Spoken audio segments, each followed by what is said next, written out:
जय जय श्री राधे। अंग्रेजी नववर्ष 2021 की इस तीव्र धूप में वर्ष के प्रथम दिन आप सबका हार्दिक अभिनंदन करते हुए मैं अपने आराध्य प्रभु श्री राधारमण लाल जी से प्रार्थना करता हूं कि आप सब आयु, आरोग्य, स्वस्थ और सुख समृद्धि से सभी पल्लवित रहें। और आज एक बहुत सुंदर प्रसंग लेकर आया हूं। बीते वर्ष 2020 कोरोना वर्ष के रूप में और अनेक प्रकार के उठापटक और आर्थिक संकट के रूप में इतिहास में सदा सदा के लिए जाना जाएगा। आज का प्रश्न भी अर्थ से जुड़ा हुआ है। ऐसे लोग, बहुत से लोगों का मेरे पास फ़ोन आया कि महाराज हम बर्बाद हो गए, हम लुट गए, जिसको हमने कर्ज दिया, रुपया दिया, डूब गया। कोई कहता मेरे 2 करोड़ डूब गए, कोई कहता मेरे 20 लाख डूब गए, 50 लाख डूब गए। जिसको भी दिया मुड़ के नहीं देखा महाराज। आखिर ये कर्ज वापस करने का कोई रास्ता है कि नहीं? क्या भगवान ने इसके लिए भी कोई नामोपचार का प्रावधान किया है? आज इन सब प्रश्नों का उत्तर लेके मैं आया हूँ ताकि हम सबके जीवन में एक नई समृद्धि प्राप्त हो हम सबको। आइए इन प्रश्नों का उत्तर जानने से पूर्व श्रीमद् भागवत के 11वें स्कंद के 5वें अध्याय का 12वां श्लोक बहुत ही प्रेरणादायक श्लोक है कि धनम च धर्मैक फलम यतो वै ज्ञानम सविज्ञानम अनुप्रशांति गृहेषु युञ्जन्ति कलेवरस्य मृत्युम न पश्यन्ति दुरंत वीर्यम।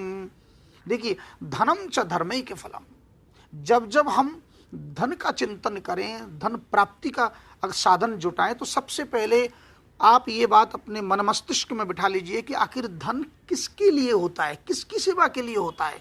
हम जो धन उपार्जन करते हैं वो किसके लिए करते हैं। ये बहुत बड़ी एक गलत अवधारणा हमारे हृदय में बैठी है कि धन केवल अपने घर गृहस्थी के सुख सुविधा के लिए ही है। धनम च धर्मैक फलम, धन का सबसे श्रेष्ठ सदुपयोग है कि धर्म की सेवा। जब तक धन से धर्म की सेवा नहीं होगी धन डूबेगा। आप लाख प्रयास करके देख लीजिए, क्योंकि ये भगवान की ये ब्रह्मवाणी, ये अकट्य वाणी है। धनम च धर्मैक फलम, रामो विग्रहवान धर्म। वह परम धर्म कौन है? श्री राम, श्री कृष्ण, नारायण ही धर्म के परिपूर्ण विग्रह हैं। जब तक धन से हम नारायण की सेवा नहीं करेंगे, जब तक धन से हम, आपको पता होगा कि लक्ष्मी सदैव नारायण के चरणों में विराजमान रहती हैं। तो जब तक हम उस नारायण की सेवा न करें, उनकी चरण सेवा न करें, तब तक लक्ष्मी को प्रसन्नता नहीं। और जब तक लक्ष्मी प्रसन्न नहीं रहेगी, लक्ष्मी हमारी तिजोरी में क्यों रुकने वाली है? आपके घर में लक्ष्मी क्यों रुकेगी? आप किसी को यदि जबरन बलात् यदि आप अपहरण करके घर में रखोगे तो क्या उसका मन लगेगा? उसको अवसर मिलते ही भागेगा। उसी प्रकार धन का नियम है। धन चंचला है, लक्ष्मी चंचला होती है। इसलिए धन को यदि हम अपने तिजोरी में, अपने घर आंगन में यदि चाहते हैं कि धन रमण करे, नृत्य करे, क्रीड़ा करे, रमा क्रीड़म भुन नृप, जैसे बालकृष्ण प्रभु के आगमन के साथ पूरे नंद भवन के आंगन में लक्ष्मी नृत्य करने लगी, तो लक्ष्मी तब नृत्य करेगी, हमारे जीवन को तब पल्लवित करेगी, सुशोभित करेगी, जब हम उस लक्ष्मी की मनोदशा को जाने। लक्ष्मी के मन में क्या है? लक्ष्मी के मन में है केवल नारायण की सेवा।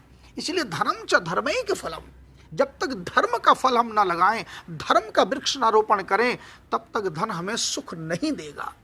इसलिए ज्ञानम सविज्ञानम अनुप्रशांति, इन्हें परमात्म तत्व का वह परम ज्ञान और सविज्ञान अनुप्रशांति, परम शांति का वह परम विज्ञान भी अगर है तो वो केवल नारायण के चरणों में है, जिसके चरणों में लक्ष्मी रमण करती है। गृहेषु युञ्जन्ति कलेवरस्य, हम केवल अपने घर को भरने में और अपने कलेवर, अपने शरीर को भरने में जो दिन रात लगे हैं कि धन का भोग केवल मैं करूंगा, अपने परिवार का पालन पोषण करूंगा, ऐसा करने से हमारी दृष्टि वहां नहीं जाती। कहाँ? अगली पंक्ति में कहा मृत्युम न पश्यन्ति दुरंत वीर्यम, उस मृत्यु में आपका ध्यान उस मृत्यु की ओर नहीं जाता।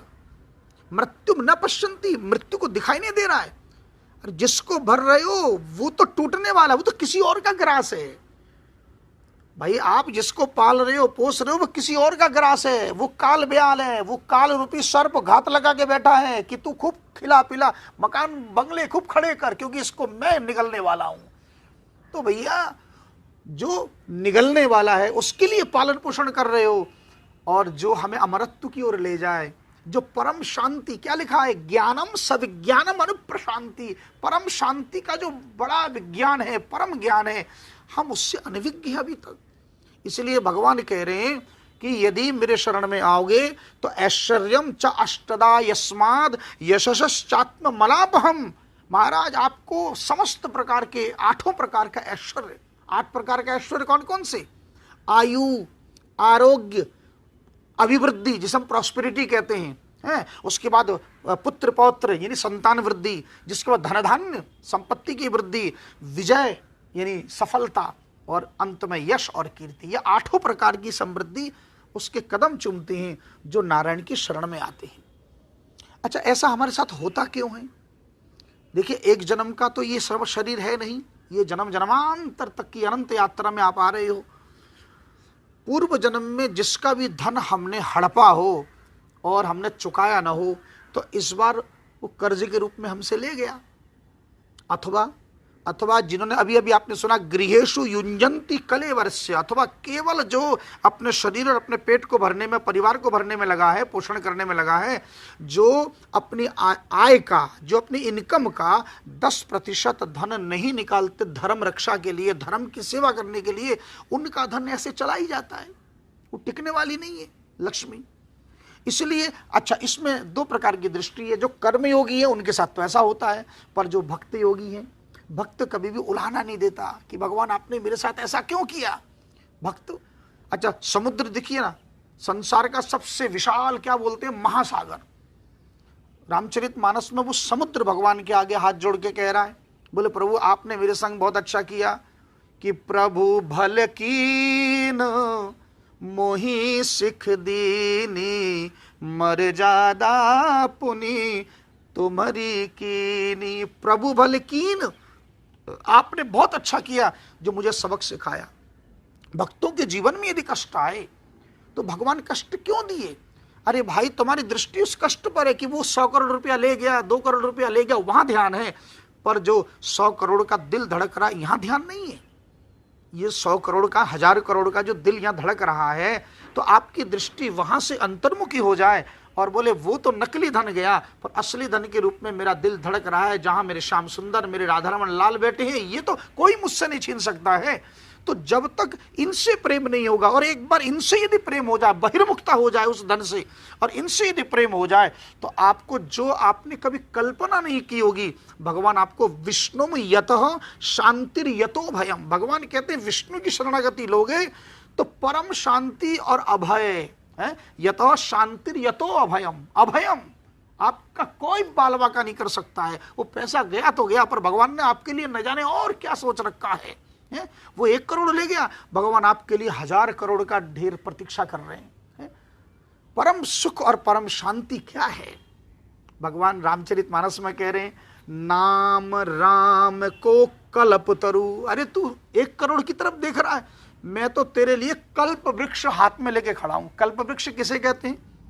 कल्प वृक्ष उसको कहते हैं ऐसा वृक्ष जिसके नीचे जो मन में आए वही मूर्तिमान होकर प्रकट हो जाए, वही प्राप्त हो जाए। तो भगवान क्या कह रहे हैं, नाम राम को कल्प तरु कलि कल्याण निवास। अरे जो सुमिरत भयो भांगते तुलसी तुलसीदास। नाम राम को कल्प तरु, भगवान राम का नाम, श्री कृष्ण का नाम ही इस कलियुग का कल्प वृक्ष है। केवल उसको अपने जीवा से दिन रात रटने की कमी है, रटने का साधन नहीं पता, हम कैसे रटें, इसलिए कष्ट पा रहे हैं। अरे नाम राम को कल्प तो कलि कल्याण निवास, इस 3 शब्दों पर ध्यान दीजिए। कलि कल्याण, कलयुग में समस्त कल्याण का निवास, निवास माने आश्रय, घर, बंगला, कल्याण का घर है। जो सुमिरत भयो भांगते, तुलसीदास जी कह रहे हैं जिसके सुमिरन करने से मुझ जैसा भांग सबसे नीच माना गया, भांगते तुलसीदास, मुझ जैसा भांग भी तुलसी जैसा परम पवित्र बन गया। ये तुलसीदास जी कह रहे हैं। एक बार फिर सुन लीजिए, जो सुमिरत भयो भांग थे तुलसी तुलसीदास। जो निकृष्ट भांग जिसे खाके आदमी मदमस्त हो जाए, नशा चढ़ जाए, संसार का नशा, ऐसा बदनाम, ऐसा नीच भांग भी यदि परम पवित्र तुलसी जैसी हो जाए, ये है भगवान के नाम का चमत्कार। अरे मोरी सुधारी सो सब भांति, जासो कृपा नहीं कृपा आघाती। अरे भगवान तो कृपा करने से कभी आघात ही नहीं है। मोरी सुधारी है सो सब भांति, भगवान ने तो हर प्रकार से मेरी बिगड़ी को बनाने वाले एकमात्र भगवान हैं। ये तुलसीदास जी कह रहे हैं, तो जब मेरी बिगड़ी बना दी तो क्या आपकी बिगड़ी नहीं बनाएंगे?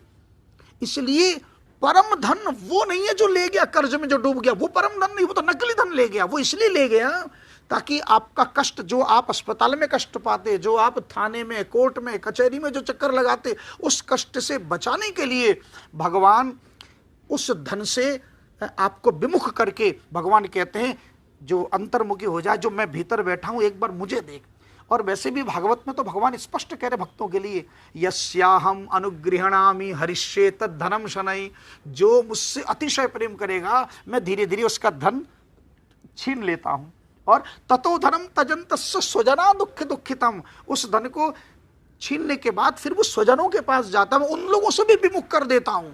लेकिन उस पर भी अगर वो मेरा पीछा नहीं छोड़ता, मेरे नाम का पीछा नहीं छोड़ता, दिन रात केवल मेरे नाम के पीछे पड़ा है, तो आगे की लाइन को ध्यान से सुनना। भगवान क्या कह रहे हैं कि मत परहि कृत मैत्रस्य करिष्ये मद अनुग्रहम। एक बार फिर सुन लीजिए, मत परहि कृत मैत्रस्य, ऐसे भक्त, ऐसे संत, ऐसे महात्मा जो मेरे परायण हैं, जो मेरे पीछे हाथ धोके पड़े हैं, यदि तुम उनका सहारा लोगे, कृत मैत्रस्य, उनसे मैत्री करो, उनसे संबंध बनाओ, उनका पीछा मत छोड़ो, उनके चरणों को थाम लो।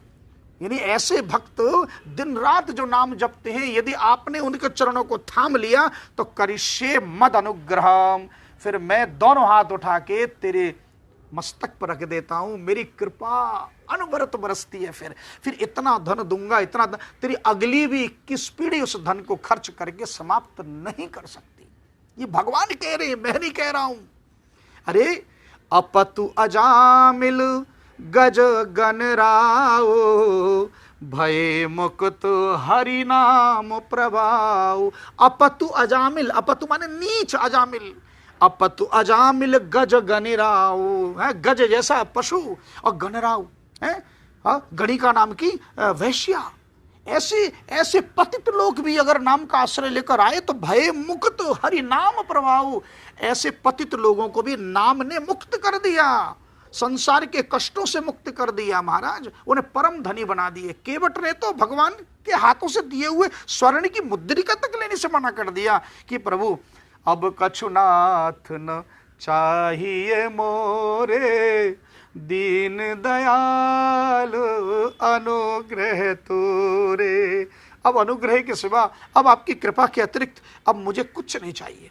देखो भगवान कितने परम दयालु हैं। भगवान की दयालुता, भगवान तो करुणा के पराकाष्ठा हैं। भगवान ने इस चौपाई को आप ध्यान से सुनिए, भगवान अपने मुख से कह रहे हैं कि रहती न प्रभु चित चूक किए की, करत सुरत सय बारहिए की, कि रहती ना प्रभु चित्त चूक किए की है। अगर किसी ने कोई चूक कर दी, कोई अपराध कर दिया, तो भगवान रहती ना प्रभु, भगवान उसको अपने दिल से नहीं लगाते।